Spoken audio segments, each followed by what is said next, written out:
4월 3일 월요일. 매 순간의 호흡.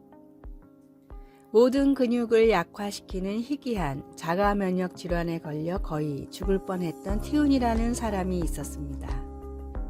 그는 숨을 쉴 수 있는 것도 하나의 선물이라는 것을 깨달았습니다.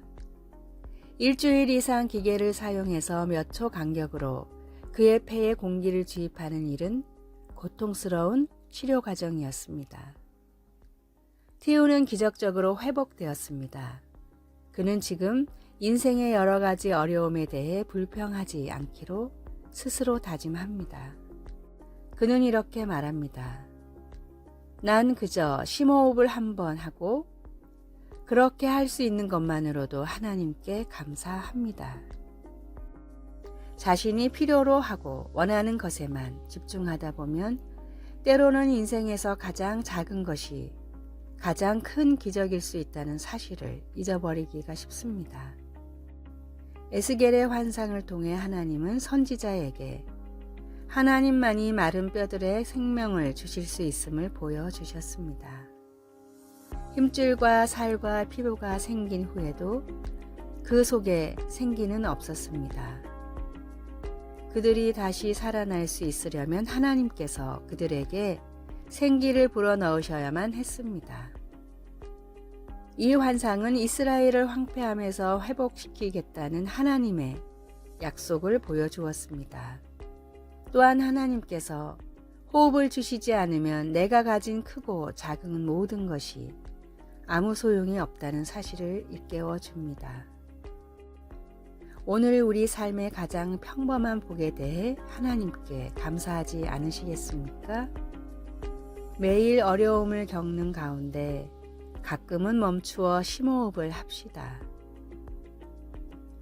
말씀, 너희 위에 힘줄을 두고 살을 입히고 가죽으로 덮고 너희 속에 생기를 넣으리니 너희가 살아나리라. 또 내가 여호와인 줄 너희가 알리라 하셨다 하라. 에스겔 37장 6절. 찬송 429장 세상 모든 풍파 너를 흔들어. 기도. 하나님, 저에게 매 순간 호흡을 주셔서 감사합니다. 인생의 가장 작은 것들이 주는 가장 큰 기적들로 인해 감사드립니다. 아멘.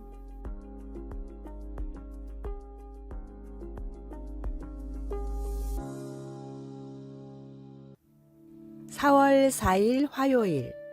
가장 빠른 방법.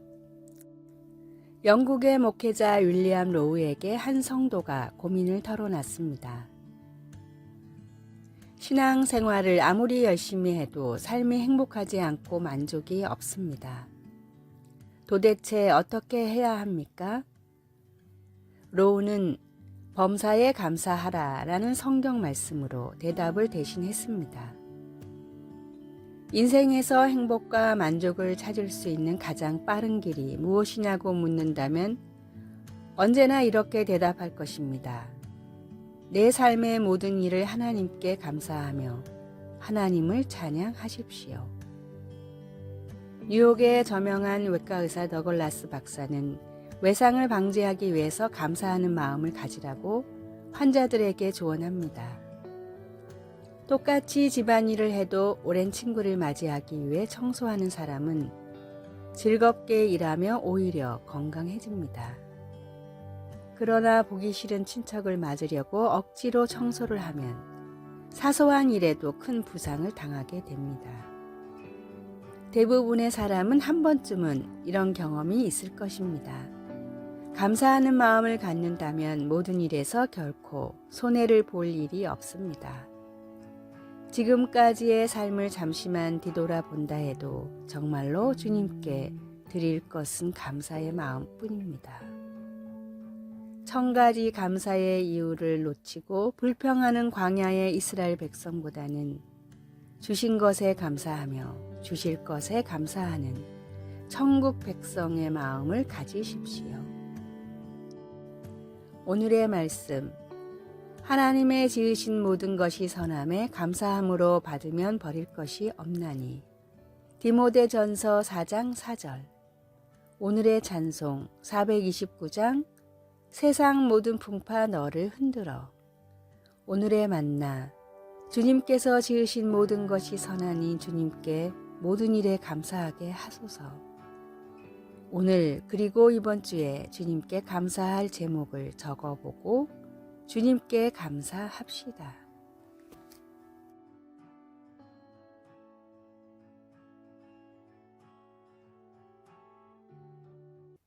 4월 5일 수요일 관심의 편지.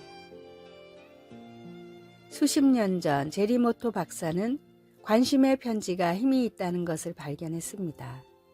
그의 연구는 이전에 자살을 시도했던 퇴원 환자에게 단순히 관심을 표현하는 편지를 보내는 것만으로도 재발 비율을 절반으로 줄일 수 있다는 것을 보여주었습니다.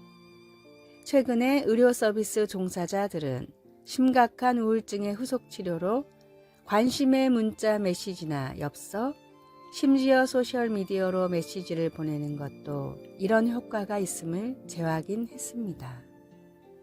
성경 중에 21권의 책은 사실 여러 가지 이유로 어려움을 겪었던 초대 교회 신자들을 보살피기 위해 쓰인 사도들의 편지입니다. 바울과 야고보와 요한은 신앙과 예배의 기본을 설명하고 갈등을 어떻게 풀고 화합을 이룰 수 있는지 설명하기 위해 편지를 썼습니다. 그러나 베드로 사도는 특별히 로마 황제 네로에게 박해를 받고 있던 신자들에게 편지를 썼습니다.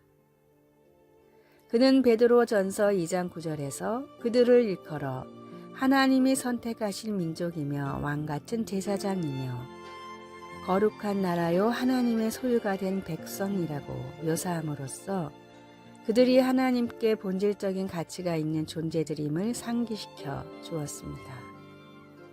이 말씀은 그들로 하여금 세상에서 그들을 향한 하나님의 위대한 목적, 즉 너희를 어두운 데서 불러내어 그의 기이한 빛에 들어가게 하신 이의 아름다운 덕을 선포하게 하려 하신다는 사실을 바라보게 해주었습니다.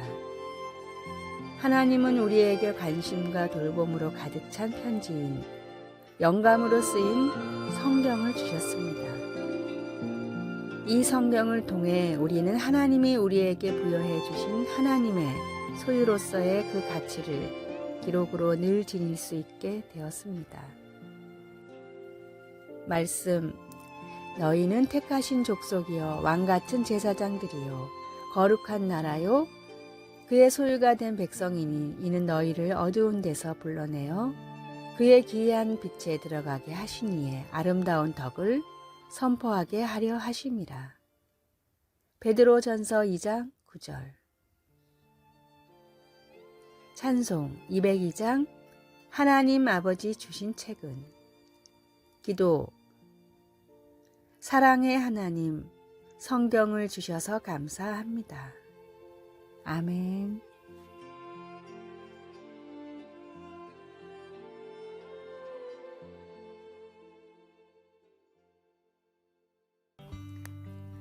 (4월 6일) 목요일 봉우리 위의 종교. 20세기 중국 최고의 지성으로 불리는 류니탕 박사는 자신의 대표작 생활의 발견에서 스스로를 이교도라고 불렀습니다. 류니탕 박사는 목사님인 아버지 밑에서 모태신앙으로 자랐으나 신앙에 의심을 품고 다른 종교에도 길이 있을 거라고 생각했습니다. 이교도라는 표현은 기독교에만 길이 있다는 진리를 비꼬기 위한 의도였습니다. 그로부터 20년이 지나고 류니탕 박사는 이교도에서 기독교인으로 라는 자전적 수필을 썼습니다. 이 책에서 류니탕 박사는 이교도에서 다시 기독교인이 된 이유를 다음과 같이 밝혔습니다. 나는 그동안 다른 우물에 답이 있나 들여다보았습니다. 그러다 한 우물에 빠졌는데 그곳에서는 내가 전생에 저지른 일 때문에 우물에 빠진 것이다 라는 말만 했습니다. 어떻게 기어나와 다른 우물에 빠졌는데 이번엔 쓸데없는 짓 하지 말고 똑바로 살아 라는 책망만 들었습니다. 우물에 빠진 나를 구하기 위해 누군가 직접 줄을 메고 내려온 종교는 기독교뿐이었습니다. 리니탄 박사는 세상의 많은 종교들은 저마다의 높은 봉우리를 가지고 있으나 예수 그리스도만이 모든 봉우리 위에서 빛을 볼 수 있게 한다고 말했습니다. 좋은 종교는 많지만 진리는 하나뿐입니다. 유일한 구원의 방법인 예수 그리스도를 절대 떠나지 마십시오. 오늘의 말씀, 다른 이로서는 구원을 얻을 수 없나니 천하 인간의 구원을 얻을 만한 다른 이름을 우리에게 주신 일이 없음이니라 하였더라.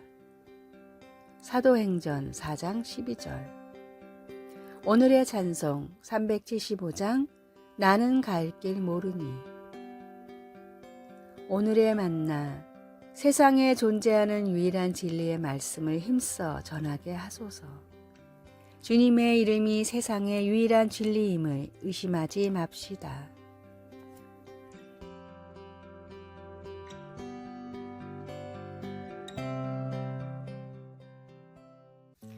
(4월 7일) 금요일. 슬픔이 변하여. 늑대에 관해 지식이 많은 전문가의 말에 따르면 늑대들은 기쁠 때에는 꼬리를 흔들며 뛰어논다고 합니다.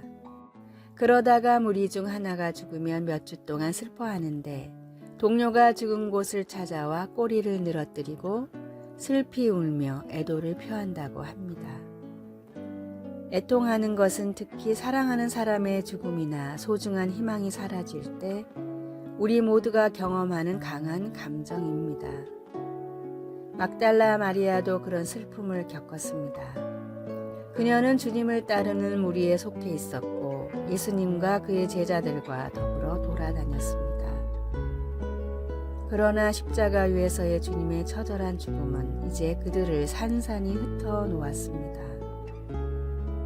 마리아가 할 수 있는 것은 안식일 때문에 하지 못했던 장례를 위해 주님의 몸에 향료를 바르는 것뿐이었습니다.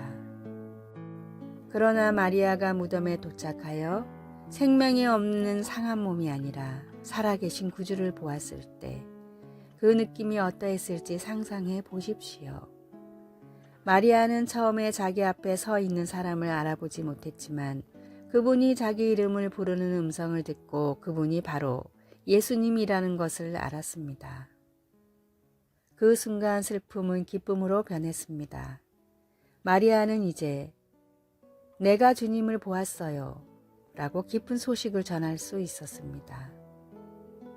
예수님은 어두운 이 세상에 자유와 생명을 전하려고 오셨습니다. 주님의 부활은 그가 시작한 일을 마침내 성취하셨다는 사실을 기리는 의미가 있습니다. 우리도 마리아처럼 주님의 부활을 기뻐하며 주님이 살아계시다는 복된 소식을 전할 수 있습니다.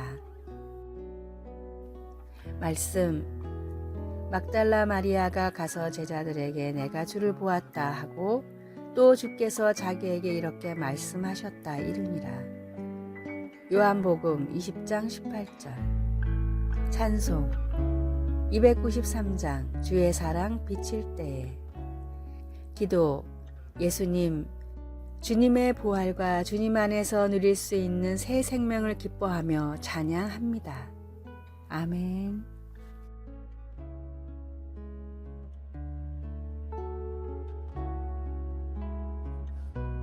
아래의 빨간색 글자 구독을 누르시어 더 많은 전도의 열매를 맺으시기를 기도합니다.